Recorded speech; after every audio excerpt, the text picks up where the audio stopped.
እነኚህ ሶስቱ ዕፅዋት በገነት የበቀሉ ክርስቶስ ደግሞ ኋላ የተሰቀለባቸው ዕፅዋት ናቸው። ከእሴይ ስር የተገኘችው በትር የተባለችው ማናት ማለት ነው? ስለሚጠፉ አበቦች አይደለም ሰሎሞን የተናገረው። ምንድነው ሰሎሞን አበባ ያለው ብሎ ማጥራት ያስፈልጋል። ከርሷ የወጣው አበባ ደግሞ እርሱ ማን ነው? መዓዛዋ ያማረ አበባ አንቺ ነሽ አለ። የሕዝብ መድኃኒት የሆነች የማትረግፍ አበባ ማርያም ናት ይላል። የምንማማርበት የትምህርታችን ርዕስ የሚሆነው በምድራችን አበባ ታየ የሚል ይሆናል። እስቲ በሉ ሁላችሁም በምድራችን በሉ። አበባ ታየ የማይል ሰው አይኑር። በምድራችን በሉ አበባ ታየ። በዚህ ርዕስ ተነስቼ አብረን እንማማራለን። ቃሉን መኃልየ መኃልይ ዘሰሎሞን ምዕራፍ 2 ቁጥር 12 ላይ ተመዝግቦ እናገኘዋለን። ሰሎሞን ይህን ቃል እንድንማርበት በምስጢር በምሳሌ አስቀምጦልናል። በምድራችን አበባ ታየ ሲል ይህ አማርኛው ነው። በግዕዙ ቋንቋ ጽጌ አስተርአየ በውስተ ምድርነ፣ በምድራችን አበባ ታየ ይላል። ይህንን ርዕስ ያነሳሁት ዘመነ ጽጌ መገባደጃው ላይ ማለቂያው አካባቢ ነው ያለን። ጽጌ ጽጌ የምንለው ግን ምንድነው? ጽጌ ምንድነው የሚለውን ጭብጥ እንድናውቅና እንድንረዳ ይህንን ሐሳብ አንስቼዋለሁ። በእርግጥ ጽጌ ማለት ቃሉ የግዕዝ ቃል ነው። ወደ አማርኛ ሲመጣ አበባ ማለት ነው። ሰሎሞን በምድራችን አበባ ታየ ሲል ይህንን የሚረግፈውን አበባ ማለት አይደለም። አበቦች ፀሐይ ያጠወልጋቸዋል፣ እንደገና ደግሞ ጊዜ ያረግፋቸዋል፣ ወቅት ደግሞ ያጠፋቸዋል። አበቦች ማለት የእጽዋት አበቦች በወቅት የሚታዩ ናቸው። ከመስከረም አጋማሽ ጀምሮ ጥቅምት ኅዳር አካባቢ ይታዩና ከዚያ በኋላ ይደርቃሉ አይደለም። ስለነኚህ ስለሚደርቁ አበቦች ስለሚጠፉ አበቦች አይደለም ሰሎሞን የተናገረው። ምንድነው ሰሎሞን አበባ ያለው ብሎ ማጥራት ያስፈልጋል። በነገራችን ላይ በዓለም አበባ የፍቅር መለኪያ ነው፣ የፍቅር መግለጫ፣ የፍቅር መስጫ ነው አበባ። ታዲያ ሰሎሞን አበባ ብሎ የተናገረው ማንን ነው ብለን ካጠናን መጀመሪያ አበባ ያለው ኢየሱስ ክርስቶስን ነው። በደንብ እንድትይዙት እፈልጋለሁ። አበባ ብላ ቤተ ክርስቲያን ስታከብራቸው የነበሩ 5 ነገሮችን ነው። ስንት ነገሮችን አልኳችሁ? ስንት አልኳችሁ? 5። መልካም። እነኚህ 5 ነገሮች አበባ ተብለዋል። ምን ምን ናቸው የሚለውን በቅደም ተከተል መጻሕፍትን መረጃ በማድረግ እናያቸዋለን። የመጀመሪያ ሰሎሞን እንዳለው አበባ የተባለ ክርስቶስ ነው። ክርስቶስ አበባ ተብሏል። ከምድር ላይ የታየ አበባ ምድር የተባለችው ክርስቶስ የተገለጠባት ድንግል ማርያም ናት። እመቤታችን ምድር ተብላለች። ለምሳሌ ሰዎች እያንዳንዳችን ከምድር ስለተፈጠርን ምድር ነን አይደል? ሰው ሲሞት ወደ ምድር ነው የሚመለሰው። ጌታችን ምን ብሏል? አዳም መሬት ነህና ወደ ምን ትመለሳለህ? ወደ መሬት ትመለሳለህ ብሏል። በዚህ ቃል መሰረት የሰው ልጅ የተፈጠረው ከምድር አፈር ነው። ታዲያ ሰው ምድር ይባላል ማለት ነው። እዚህ ላይ ምድር የተባለችው ድንግል ማርያም መሆኗን በዚህ መረዳት ይቻላል። ይህንን የእመቤታችን ምድርነት ኢትዮጵያዊ ሊቅ ቅዱስ ያሬድ አጉልቶታል። ምን አለ መሰላችሁ? ዘምድረ ለብሰ ይለዋል። ኢየሱስ ክርስቶስ ከድንግል ማርያም ከሥጋዋ ሥጋ ከነፍሷ ነፍስ ነስቶ ተወለደ ሲል ዘምድረ ለብሰ ምድርን ተዋሃደ ብሏል። አሁን ምድርን ተዋሃደ ማለት የማርያምን ሥጋ ባሕርዩ አደረገ ማለት ነው። እና ምድር የተባለችው ድንግል ማርያም ናት። ኢሳይያስም ምድር ጽምይት ይላታል። ውሃ የማትፈልግ ውሃ ያልጠጣች ምድር ይላታል። ውሃ ያልጠጣች ማለት የወንድ ዘር የማታውቅ ንጽሕት ድንግል መሆኗን ሲገልጽ ውሃ ያልጠጣች ምድር በማለት ኢሳይያስም ገልጧታል። ስለዚህ በአጭሩ ምድር ማርያም ናት። ከምድር ላይ የታየው አበባ ማነው? እርሱ ማነው? ከምድር ላይ የታየው አበባ ኢየሱስ ክርስቶስ ነው። ክርስቶስን አበባ እንለዋለን ማለት ነው። 3 ምስክሮች ልጥቀስላችሁ። መጀመሪያ ሰሎሞን ኢየሱስ ክርስቶስን አበባ ብሎታል። በሁለተኛ ደረጃ ኢሳይያስ ኢየሱስ ክርስቶስን አበባ ብሎታል። ምን ላይ ይገኛል? ኢሳይያስ ምዕራፍ 11 ቁጥር 1 ላይ ስታነቡ እንዲህ ተብሎ ተጽፏል። በጣም በሚገርምና በሚያስደንቅ መልኩ ኢሳይያስ ጽፎልናል። ምን አለ? ትወጽ በትር እምስሮ እሴይ፣ ከእሴይ ስር በትር ትወጣለች አለ። ከዚያስ ወየዐርግ ጽጌ እምኔሃ፣ ከርሷ ደግሞ ከእሴይ ስር ከወጣችው በትር ከርሷ አበባ ይወጣል ይላል። እሴይ የዳዊት አባት ነው እንደምናውቀው ማለት ነው። የእሴይ ስር የተባሉ የእሴይ ልጆች ናቸው። ከእሴይ ልጆች በትር ትወጣለች ሲባል በትር የተባለችው እመቤታችን ናት። እዚህ ላይ በትር ለምን ተባለች? በትር ቁልቁለቱን የምንወርድበት ሽቅበቱን የምንወጣበት ነው አይደለ? እመቤታችን የክርስቲያኖች ድጋፍ ናት። የክርስቲያኖች ምርኩዛችን ናት። ለዚህ የማትሰበር ምርኩዛችን ስለሆነች ነቢዩ ማርያምን በትር ብሏታል። ይህን ጎል አድርጎ ለማየት መቼስ ሰው እንጨትን አይወልድም። ሰው እንጨት ይወልዳል እንዴ? እሴይ ሰው ስለሆነ ከእሴይ ስር በትር ትወጣለች ሲል እንዴት በትር የተባለችው ማናት ተብሎ ከተጠና እሴይ ሰው ከሆነ ከሰው ሰው ነው የሚገኙ። ሰው ምን ያስገኛል? እንስሳ ምን ያስገኛል? አውሬ አይደለም ያስገኘው። ስለዚህ እሴይ ሰው ነውና ከእሴይ ስር የተገኘችው በትር የተባለችው ማናት ማለት ነው? እመቤታችን ናት። መጻሕፍት በልዩ ልዩ መገለጫ በልዩ ልዩ ምሳሌ እመቤታችን ይገልጧታል። በሌላ አገላለጽ እናንተስ ውዳሴ ማርያም ስትጸልዩ የእሑድ ውዳሴ ማርያም ላይ እመቤታችን በትር እንደተባለች እንደ ፀሐይ አብርቶ ሊቁ ቅዱስ ኤፍሬም አሳይቶናል። ምንድነው ያለ? አስተውላችሁ ከሆነ በትረ አሮን እንተሰረጸ ዘእንበለ ተክል፣ ሳይተክሏት በቅላ የተገኘች የአሮን በትር አንቺ ነሽ ይሏታል አይደለም? አሁን የአሮን በትር የተባለች ማናት? የአሮን በትር የተባለች ድንግል ማርያም። ሳይተክሏት ውሃ ሳያጠጧት ለምልማ አብባ አፍርታ የተገኘች የአሮን በትር አንቺ ነሽ ይላል። አሁን ሳይተክሏት ማለት የወንድ ዘር የማትጠቁ መሆኗን ለመግለጥ፣ ውሃ ሳያጠጧት ማለት ልማደ አንስት ዘራ ወራዝት ሳይኖርባት አብባ አፍርታ የተገኘች ማለት ጌታችን ጸንሳ የተገኘች ማለት ነው ሲተረጎም። ስለዚህ ሶርያዊ ሊቅ ቅዱስ ኤፍሬም እመቤታችንን በትር ብሏታል ማለት ነው። በትር እርሷ ስትሆን ከበትሯ ላይ የወጣው አበባ ደግሞ ማን ነው? እርሱ ኢየሱስ ክርስቶስ ነው። ወየዐርግ ጽጌ እምኔሃ፣ አበባ ከበትሯ ላይ ይወጣል አለ። ለልማዱ በትር እኮ ደረቅ እንጨት ነው አይደለ? ደረቅ እንጨት ያብባል እንዴ? አይደለም። በትር ያላት እኮ ከምንም ነገር በንጽህና በቅድስና የኖረች ብቻዋን አምላክን ጸንሳ እንደወለደች ለመግለጽ ነው። ወየዐርግ ጽጌ እምኔሃ፣ ከርሷ አበባ ይወጣል አለ። ይህንን በተለይ ኢትዮጵያዊ ቅዱስ ያሬድ በጣም በሚገልጽ መልኩ አመሳጥሮ በትር ማርያም እንደተባለች አበባ ጽጌ ልጇ እንደተባለ አስቀምጦታል። እንዲህ ይለዋል። እንደውም የቤተ ክርስቲያናችን ትልቅ መጽሐፍ አለ፣ ድጓ የተባለ መጽሐፍ። ድጓ ዘጥቅምት ወይም የጽጌ ድጓ ላይ እንዲህ ይላል። ይእቲ በትር አምሳለ ማርያም ቅድስት ይእቲ፣ በትር የተባለችው የእመቤታችን ምሳሌ ናት፣ እመቤታችን ናት አለ። ወጽጌ ዘወፃ እምኔሃ አምሳሉ ለወልድ፣ ከርሷ የወጣው አበባ ደግሞ ኢየሱስ ክርስቶስ ነው አለ። ክብር ለአምላካችን። በእውነቱ አበባው ኢየሱስ ክርስቶስ ነው። እልልታውን ተውት፣ አድምጡ ብያቸዋለሁ። አበባው ማን ነው? አበባው ኢየሱስ ክርስቶስ ነው። በትር ማናት? ድንግል ማርያም። አያችሁ፣ ኢትዮጵያዊ ሊቅ ቅዱስ ኤፍሬም ነው ተርጉሞ ገልጦ ያስቀመጠው። በጣም በሚደንቅ መልኩ ተርጉሞታል። ይእቲ በትር አምሳለ ማርያም ቅድስት ይእቲ፣ በትር የተባለችው የማርያም ምሳሌዋ ናት፣ ማርያም ናት አለ።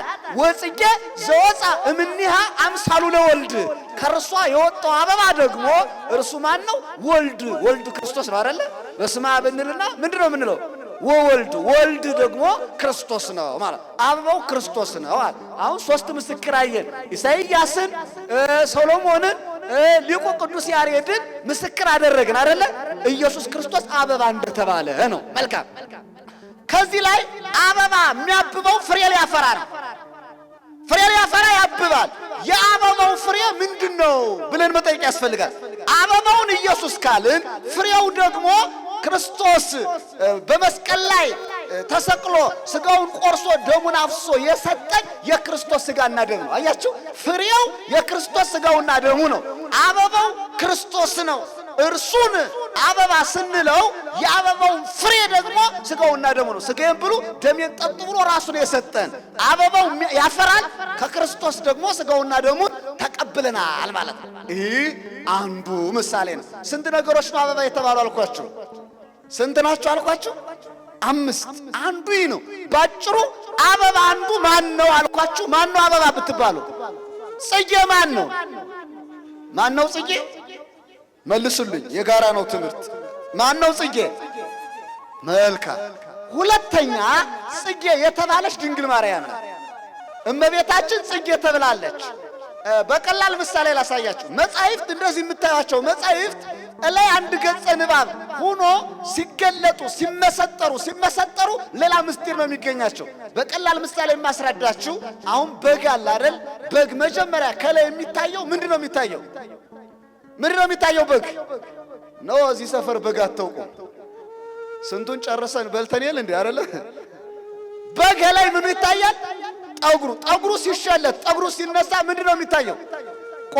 ቆዳው ሲገፈፍ ምን ይቀራል? ስጋው ሲያልቅ ምን ይቀራል?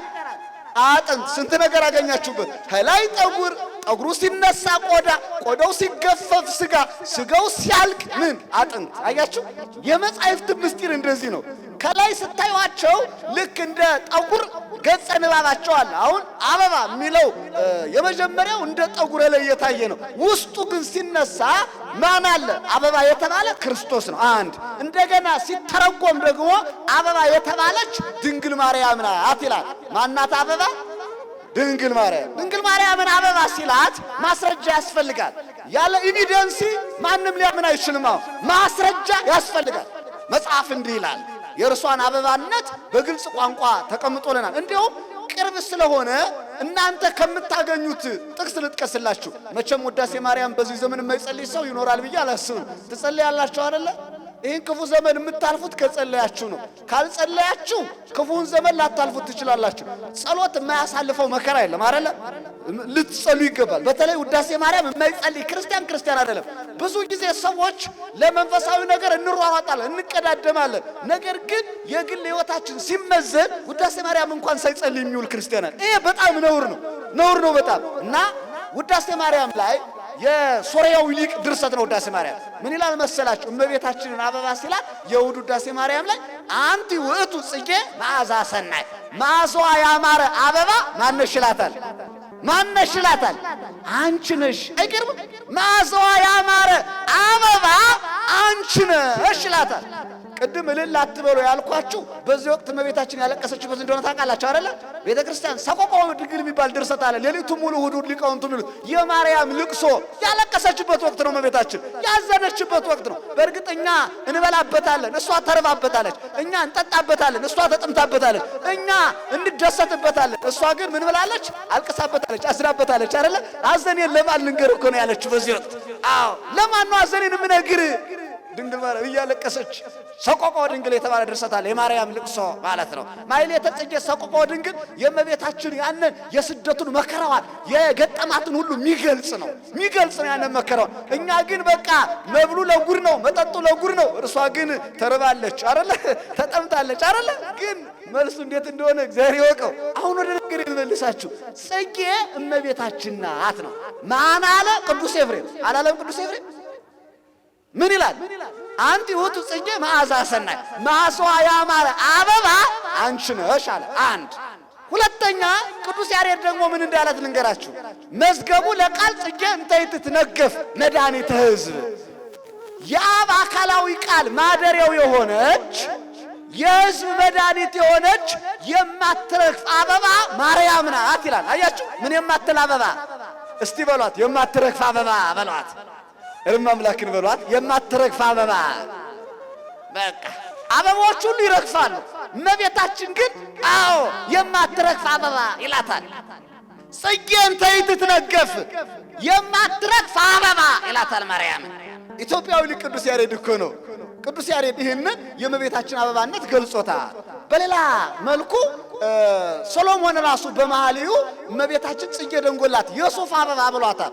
ሱፍ በተፈጥሮ አይታችሁት እንደሆነ ፀሐይን መቋቋም ይችላል፣ ቶሎ አይጠወልግም። ታዲያ ከእጽዋት አበባ ሁሉ ስሙ የተጠቀሰ ሱፍ ነው። ጽጌ ደንጎላት የሱፍ አበባ ይላታል እመቤታችን። አዎ በኃጢአት የማትጠወልግ በውዳሴ ከንቱ የማትጠወልግ መሆኗን ሲገልጥ ነቢዩ የዳዊት ልጅ ቅዱስ ሰሎሞን የሱፍ አበባ በማለት ድንግል ማርያምን ገልጿታል።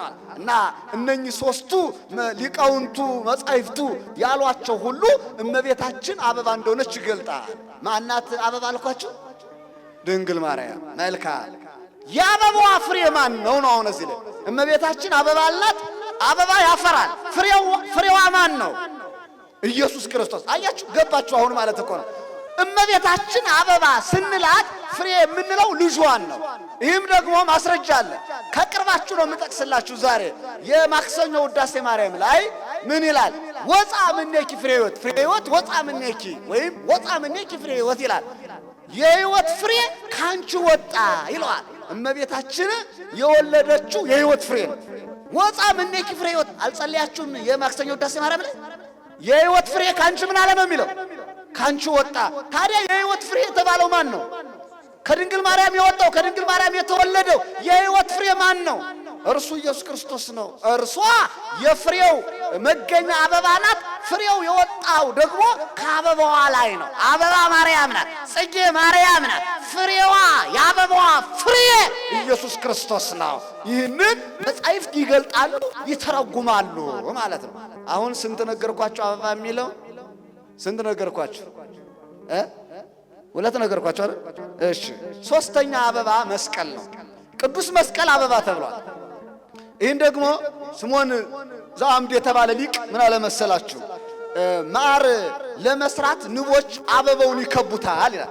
ንቦች ጣፋጭ ማርን ለመስራት አበባውን ይከባሉ። የሕዝብና አሕዛብ ተሰብስበው በዕለተ ዓርብ ክርስቶስን የሰቀሉበት የክርስቶስ የታየበት የዕለተ ዓርቡ አበባ ቅዱስ መስቀል ነው ይላል። የዓርብ አበባ ይለዋል መስቀልን። ንቦች ማር ለመስራት እጽዋት ላይ እንደሚገኙ ሁሉ ዓለምን ለማዳን በመስቀል አበባነት ላይ የተገኘው ኢየሱስ ክርስቶስ ነው። ስለዚህ መስቀልን አበባ ይለዋል። ዛሬ እስቲ ሌላ አንድ መረጃ ልንገራችሁ። መስቀል ስንል ክርስቶስ በስንት እጽዋት ነው የተሰቀለ? ምእመናን በሰባት እጽዋት። በሰባቱ እጽዋት ክርስቶስ ተሰቅሏል። ይህ ግልጥ በሆነ መንገድ ላሳያችሁ። መድኃኔዓለም ክርስቶስ አሁን ዛሬ በዓሉን እያከበር ነው አይደል? ዋዜማው ላይ ነው ያለነው። መስቀል ስንል በሰባት እንጨቶች ነው የተሰቀለ። ሰባቱ እጽዋት ያስፈለጉበት ምክንያት ሰባት ባሕርይ ያለውን የሰው ልጅ ለማዳን እንደመጣ ሲገልጥ በሰባት እጽዋት ነው የተሰቀለው። ከዚያም የሚገርማችሁ በመስቀል ላይ ሆኖ ሰባት አጽርሐ መስቀልን ተናግሯል። ሊያድን የመጣው ሰባት ባሕርይ ያለው የሰው ልጅ ስለሆነ ማለት ለማዳን የመጣው ሰውን ነው፣ ሌላ አይደለም። ሰው ደግሞ ሰባት ባሕርይ ያለው፣ አራት የሥጋ ባሕርያት፣ ሶስት የነፍስ ባሕርያት አሉት። ሶስቱ የነፍስ ባሕርያት ነባቢነት፣ ለባዊነት፣ ሕያዊነት። አራቱ የሥጋ ባሕርያት እሳት፣ ነፋስ፣ ውሃ፣ መሬት። እነኚህ ተዋቅረው ነው ሰው የምንለው ማለት ነው። ሰው ሰባት ነገር ስላለው ሰባት ነገር ያለው የበደለውን ሰው ሊያድን ኢየሱስ ክርስቶስ በሰባት እጽዋት ተሰቅሎ ሰባት ነገሮችን መስቀል ላይ ሆኖ ተናግሯል ማለት ነው። ሰባት ብዙ ነገሮች አሉ፣ ወደዚያ አልገባም። እነኚህ ሰባቱ እጽዋት ግን በቅደም ተከተል ስማቸውን ልንገራችሁ፣ ሁላችሁም ልትዟቸው የሚገባ ማለት ነው። የመጀመሪያ ዕፀ በለስ ይባላል። በበለሱ እንጨት ክርስቶስ ተሰቅሏል። በለስ መጀመሪያ አዳምና ሔዋንን ከገነት ያስወጣቸው እንጨት ነው። አዳምና ሔዋን በለስን በመብላታቸው ምክንያት ከገነት ወጥተዋል አይደል? በለስን በመብላታቸው ምክንያት በለስን በልተው ከገነት እንደወጡ አዳምና ሔዋን ክርስቶስ በበለስ ተሰቅሎ አዳምና ሔዋንን መልሶ ገነት አስገብቷቸዋል። እሾሁን በሾህ መንቀል ማለት ይህ ነው። በእንጨት የገባውን ኃጢአት፣ በእንጨት የገባውን ሰይጣን በእንጨት ነው የነቀለው። በእንጨት ነው የነቀለው። ምክንያቱም ሔዋን ዕፀ በልታ ለአዳም አብልታ ኃጢአትን አመጣች። ክርስቶስ ደግሞ በመስቀል ተሰቅሎ ተርቦ ተጠምቶ ኃጢአትን ድል ነሳው ማለት ነው። አዎ በእንጨት የገባው ሰይጣን በእንጨት ነው የወጣው። ለዚያስ የሚገርማችሁ ክርስቶስ ለምን ሰው ሆነ? ለምን የሰውን ሥጋ ተዋሃደ? የሚል ጥያቄ እኮ ቢመጣ መጽሐፍ እንደሚለው መጀመሪያ ሰይጣን ሔዋንን ያሳሳታት በእባብ ሥጋ አድሮ ነው አይደለ? ወበከመ ምንድነው የሚለው ይኔታ ወበከመ ኮነ ወበከመ ታባ ሰይጣን በጉሊቱ ውስተ ሥጋ ከይሲ ሰይጣን በክፋቱ በእባቡ ሥጋ አድሮ ሄዶ ሔዋንን እንዳሳሳታት ከማው ኮነ ድነትነ በተሰውሮ ተቃለ እግዚአብሔር እንዲሁ መዳናችን ደግሞ ክርስቶስ ከማርያም ሥጋ ተዋህዶ ሆናል። አያችሁ ክርስቶስ የማርያምን ሥጋ ተዋህዶ ያዳነን ሥጋን የተዋሃደበት ምክንያት ቀድሞ ሰይጣን በእባብ ሥጋ አድሮ ሄዶ ዓለምን እንዳሳሳተ ሔዋንን እንዳሳሳተ ክርስቶስ በሥጋ የገባውን ኃጢአት በሥጋ ለመንቀል የማርያምን ሥጋ ተዋህዷል ማለት ለዚህ ነው ሰው የሆነበት ዋናው ምስጢር። ስለዚህ ሁለተኛው እንጨት ክርስቶስ የተሰቀለበት ዕፀ ወይን ነው። ዕፀ ወይን ክርስቶስ የተሰቀለበት እንጨት ነው። ከሰባቱ ዕፅዋት መካከል አንዱ ዕፀ ወይን ነው ክርስቶስ የተሰቀለው። ዕፀ ወይን ሶሎሞን በመኃልዩ ምን ይላል መሰላችሁ? ሐረገ ወይን ኮነ መድኃኒቴ ሐረገ ወይን የድነቴ ምክንያት ሆነ ይላል። ዘመሐሲሶን ይትገዘብ ወበጎልጎታ ይተከል ከገነት ተቆርጦ በጎልጎታ ይተከላል ይላል። ስለዚህ ከሰባቱ ዕፅዋት መካከል ሁለተኛው ክርስቶስ የተሰቀለበት ዕፀ ወይን ነው ማለት ነው። ዕፀ ወይን አዳም በገነት ሳለ ይበለው የነበረው የአዳም ምግብ ነው። ኋላም ክርስቶስ አዳምን ያዳነው ወደ ገነት የመለሰው በዚህ በዕፀ ወይን ተሰቅሎ ነው ማለት ነው። ዕፀ ወይን ሁለተኛው እንጨት ነው። ሶስተኛው ዕፀ ሕይወት። ዕፀ ሕይወት ደግሞ አዳም ዕፀ በለስን ባይበላ ኑሮ 1000 ዓመት ቆይቶ ዕፀ ሕይወትን በልቶ ታድሶ መንግሥተ ሰማያት ይገባ ነበር ይላል። ሞት አይኖርም ነበር አዳም ዕፀ ሕይወትን ቢበላ። ግን ዕፀ ሕይወትን ሳይበላ ቸኩሎ ቀድሞ ማንን በላ? አትብላ የተባለው ዕፀ በለስን በላ ማለት ነው። እነኚህ ሶስቱ ዕፅዋት በገነት የበቀሉ ክርስቶስ ደግሞ ኋላ የተሰቀለባቸው ዕፅዋት ናቸው። ከሰባቱ ዕፅዋት ሶስቱ ዕፀ በለስ፣ ዕፀ ወይን፣ ዕፀ ሕይወት እኒህ ሶስቱ ናቸው። አራቱ ዕፅዋት አራተኛ ማለት ነው ዕፀ ዘይት ከአዳም መቃብር ላይ የበቀለች ወይራ በእሷ ክርስቶስ ተሰቅሏል። የአዳም መቃብር ላይ ወይራ በቅላለች። ዕፀ ዘይት ማለት የወይራ እንጨት ማለት ነው። ኢየሩሳሌም ሄዳችሁ ሰዎች ታውቁታላችሁ። ደብረ ዘይት የምትባለው ተራራ በወይራ የተሸፈነች ናት አይደለ? አብይ ጾም አጋማሽ ላይ ደብረ ዘይት ብለን ራሱ ብናከብረው በዓል አለ። ደብረ ዘይት ተብሎ የተሰየመው ክርስቶስ ድርጊቱን በፈጸመበት ተራራ እንጂ የተራራውን ዛፍ አይደለም የምናከብረው፣ ክርስቶስ ነው በዚያ የምናከብረው። ታዲያ የተሰቀለበት እንጨት አራተኛው ዕፀ ዘይት የወይራ እንጨት ማለት የአዳም መቃብር ላይ የበቀለች ናት። ያቺ ክርስቶስ የተሰቀለባት ይሄ አራተኛው። አምስተኛው ሎጥ በእንባው ያለመለመው ዕፀ ከርካ። ሎጥ ማይገባ ስራ ሰርቷል። ያ ማለት ምንድነው? ኦሪት ዘፍጥረት ምዕራፍ 19 ተጽፎ እንደምናነበው ሎጥ ከሰዶም ከወጣ በኋላ ከሁለት ሴቶች ልጆች ወልደዋል። በጣም ከባድ ነው ይሄ። በእርግጥ መጽሐፍ ስለጻፈው እንድንማርበት ነው። የሎጥ ሴቶች ልጆች ሁለት ሴቶች ልጆች ናቸው ያሉት። ሴቶቹ ልጆቹ የሶዶምና የገሞራ መቃጠል አይተው ሶዶምና ገሞራ ሲቃጠሉ ካዩ በኋላ ምድር በመላ በእሳት የተቃጠለች ነው የመሰላቸው። ራቅ ብለው ማየት አልቻሉም። ከዚያ ምን አሰቡ? አባታችን አርጅቷል፣ ወንዶቹ ሁሉ በምድር ላይ ተቃጥለዋል። ስለዚህ አባታችን ሳይሞት ከአባታችን ዘር እናስቀራሉና ሴቶች አሰቡ። መከሩ። እማማቾቹ መክረው አባታቸውን አጠጡና አሰከሩት። ከሰከረ በኋላ በየተራ ከእርሱ ጋር አብረው አደሩ ማለት ነው። ከዚያም ከአባታቸው ጸንሰው ልጅ ወልደዋል፣ የሎጥ ሴቶች ልጆች። ምክንያታቸው ግን ወንድ የሌለ መስሏቸው ነው። አትቸኩሉ የሚባለውም ለዚህ ነው። ሴቶች ወንድ የሌለ መስሏቸው ነው። ኋላ ግን ራቅ ብለው ቢያዩ እኮ በምድሪቱ ሁሉ ብዙ ወንዶች ነበሩ አይደለ?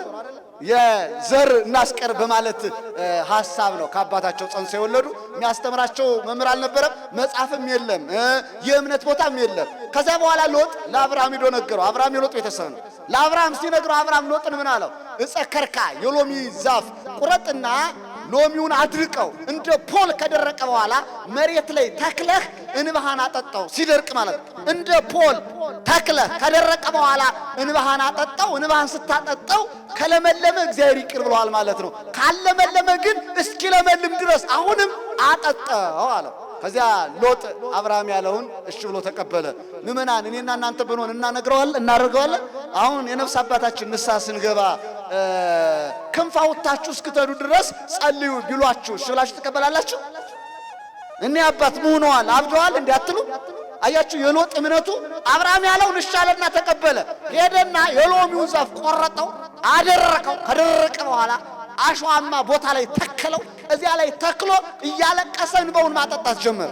እንባውን ሲያጠጣው መጨረሻ ላይ በስድስተኛ ቀኑ ማቆጥቆጥ ጀመረ ያደረቁ እንጨት። በሰባተኛ ቀኑ ያ የደረቀው ግንድ አበበ፣ አፈራ፣ አለመለመ ይላል። አያችሁ ክብር ለአምላካችን በእውነቱ ማለት ነው። ይሄ የሚገርም ነው።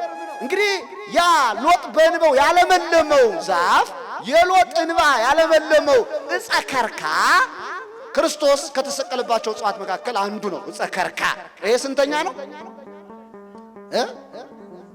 አምስተኛ አይደለ? ስድስተኛ ታቦተ ጽዮን ከስደት የተመለሰችበት ዕፀ ግራር የግራር እንጨት ማለት ነው። ታቦተ ጽዮን በኃጢአት ምክንያት በካህናቱ ኃጢአት ምክንያት ማለት ነው የኤሊ ልጆች አፍኒንና ፊናስ ኃጢአት በቤተ መቅደሱ በመስራታቸው እግዚአብሔር ተቆጥቶ ሕዝብና አሕዛብ ጦርነት እንዲገጥሙ አድርገዋል። ታዲያ እስራኤል እየተሸነፉ ሲመጡ ካህናቱ ታቦተ ጽዮንን ዘውደው እንዲጸልዩ ተደረገ። ካህናቱ ተገደሉ። ታቦተ ጽዮን ተማረከች።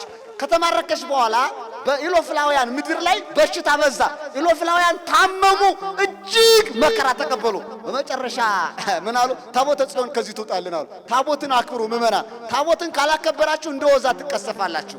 ታቦትን ካላከበራችሁ እንደ ዳዊት ሚስት እንደ አቢዳራ መካን ትሆናላችሁ። ታቦትን ወይም የቤተ መቅደሱን ስርዓት ካላከበራችሁ እንደ ኦዚያን ለምጻሞች ትሆናላችሁ። ታቦት ማክበር ተገቢ ነው። አሁን በየሚዲያው ታቦታቱን የሚለቅፉ አካላት አሉ። እነኚህ ገና በነፍስ ለምጻሞች መካኖች ይሆናል፣ በስጋ ይቀሰፋል። እግዚአብሔር አይቀልድበትም።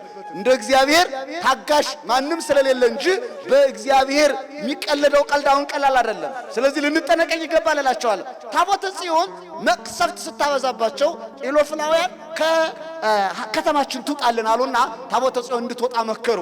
አማን ተሸክሞ ይውሰዳት። ታዲያ ሁሉም ፈሩ፣ አንሸከምም አሉ። እዛ ምን ተደረገ? ሁለት ጊደሮች መጡና በሁለት ጊደሮች ላይ ተጭና እንድትሄድ አሰቡ። ሁለት ጊደሮች መጡ። የግራር እንጨት ተቆረጠ። የግራሩ እንጨት ተቆርጦ ጊደሮቹ ተጠመዱ።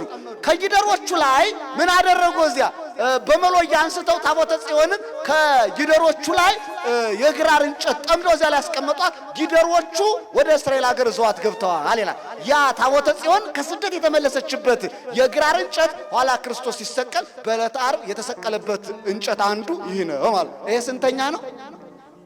በደንብ እየሰማችሁ ነው ማለት ነው። ሰባተኛ ዘኪዎስ ክርስቶስን ለማየት የወጣበት ዕፀ ሰግላ ጽጌ የምንለው ሶስተኛው ዕፀ መስቀል ነው ማለት መስቀል አበባ ተብሏል። ይሄ ሶስተኛ ነው። አራተኛ ጽጌ የምንለው ምኑን ነው ካል ቤተ ክርስቲያንን ጽጌ እንላታለን። ቅዱስ ያሬድ በድጓ የጥቅምት ድጓ ላይ ምን ይላል? ጽጌ ብሂል ቤተ ክርስቲያን ብሂል ይላል። ጽጌ ማለት አበባ ማለት ቤተ ክርስቲያን ማለት ነው። በሉ እስቲ ይሄን በሉት። አበባ ማለት በሉ ምን ማለት ነው? ቤተ ክርስቲያን ማለት ነው። ይሄ ቅዱስ ያሬድ ነው ያለው። ጽጌ ብሂል ቤተ ክርስቲያን ብሂል፣ አበባ ማለት ቤተ ክርስቲያን ማለት ነው። የቤተ ክርስቲያንን አበባነት አሁን ይዋት እናንተ ራሱ የቤተ ክርስቲያን ፍሬዎቹ ናችሁ። ቤተ ክርስቲያንን አበባ ስንል ፍሬዎቿ ደግሞ እነማን ናችሁ? ምእመናን ናችሁ። ካህናት ከጳጳሳት ጀምሮ ያሉ የቤተ ክርስቲያን ልጆች ከአበባዋ ላይ የተገኘ ነው። ፍሬዎች እኛ የቤተ ክርስቲያን ፍሬዎቿ እኛ ነን ማለት ነው። እርሷ ቤተ ክርስቲያን አበባ ናት። መስቀሉን ጥምቀቱን አስቡት አይደለ? በዓላትን አስቡ፣ ንግሱን አስቡ። ከዚህ የበለጠ አበባ የለም። እርሷ አበባ ናት፣ እኛ ደግሞ የአበባዋ ፍሬዎች ነን ማለት ነው። ይሄ አራተኛ ነው። የመጨረሻ እናፈጥነው ከኔ ቀጥለው የሚያስተምሩ መምህር ስላሉ ነው። የመጨረሻው አበባ የምንለው ምኑን ነው ካል ሃይማኖታችን አበባ ትባላለች። ዮሐንስ አፈወርቅ አበባ የሆነች ሃይማኖታችሁን ጠብቁ ይላል። ምናችሁን ጠብቁ? አበባ የሆነች ሃይማኖታችሁን ጠብቁ ይላል ዮሐንስ አፈወርቅ። ስለዚህ ኦርቶዶክስ ተዋህዶ ሃይማኖት አበባ ትባላለች። የአበባዋ ፍሬ ደግሞ ምግባር ነው። አበባ ሃይማኖት ስትሆን የአበባዋ ፍሬ ምንድነው? ምግባር ማለት ምግባር የአበባዋ ፍሬ ነው። ለዚህም ያዕቆብ ምን ብሏል? ምግባር የሌለው ሃይማኖት በራሱ ምን ያለ ነው ብሏል? በራሱ ምን ያለ ነው የሞተ ነው ብሏል። ስለዚህ ነፍስ የተለየው ስጋ ነው ብሏል። ምክንያቱም ሃይማኖት አበባ ናት፣ የአበባዋ ፍሬ ምግባር ትሩፋት ነው ማለት ነው። ስለዚህ ቤተክርስቲያን ታዲያ በዚህ ወቅት ላይ ወርኃ ጽጌ ዘመነ ጽጌ ብላ የምታከብራቸው እነኚህ ነገሮች ነው ማለት ስንቱን አሁን ማሕሌተ ጽጌ ሲባል ሌሎቹ እንደሚሉን የዛፉ አበባ ብቻ ማለት አይደለም። የአበባ ምስጋና ማለት ነው ሰሙ ሲታይ። የአበባ ምስጋና ሲባል ግን አበባው ማን ነው? አሁን መጀመሪያ ጽጌ ማን ነው አልኳችሁ? ክርስቶስ ነው አይደለ? የክርስቶስ ምስጋና ማለት እኮ ነው ማሕሌተ ጽጌ ማለት። ቀጥሎ ማሕሌተ ጽጌ ማለት አበባ ማርያም ናት። የማን ምስጋና ማለት ነው? የእመቤታችን ምስጋና ማለት ነው። ቀጥሎ ጽጌ ማለት መስቀል ነው አይደለ? አበባ ማለት መስቀል ስለሆነ ማሕሌተ ጽጌ ማለት የማን ምስጋና ማለት ነው? የመስቀል ምስጋና አይደለ? ይቀጥልና አበባ ማለት ቤተክርስቲያን ናት ብለናል። ማሕሌተ ጽጌ ሲባል የማን ምስጋና? የቤተክርስቲያን ምስጋና ማለት። ይቀጥልና አምስተኛ አበባ ማለት ሃይማኖት ናት ማለት። ማሕሌተ ጽጌ ሲባል የሃይማኖት ምስጋና ማለት። ይህን ሁሉ ጠቅላ ቤተክርስቲያን ለ40 ቀናት ጽጌ እያለች ዋና ጽጌ የተባሉ እነኛ አምስቱ ነገሮችን ያማከለ ሊቁ አባ ጽጌ ድንግልም የጽጌ ድርሰት ይዘቱ ይሄን የመሰለ ነው። ይህም ባማከለ ስታከብር ሰንብታለች ማለት ነው። በዚህ መሃል ላይ የእመቤታችን ስደት ሲነገር ስለሰነበተ የክርስቶስ ስደት ስለምታውቁት ያንን አላነሳ። እንግዲህ በምድራችን ምን ታየ ነው? ርዕሳችን አበባ ታየ ነው። የምድር አበባ ክርስቶስ ነው። ምድር ማርያም ናት። በምድራችን አበባ ታየ ማለት ክርስቶስ ከድንግል ማርያም ሰው ሆኖ ከስጋዋ ስጋ ከነፍሷ ነፍስ ነስቶ ተገልጦ በምድር ላይ ታየ፣ ተመላለሰ ማለት ነው። እግዚአብሔር አምላክ ሀገራችን ሰላም ያደርግልን። ቤተክርስቲያናችን ከፈተና ሕዝበ ክርስቲያኑን ከምንፍቅና ይጠብቅልን። ይቆየ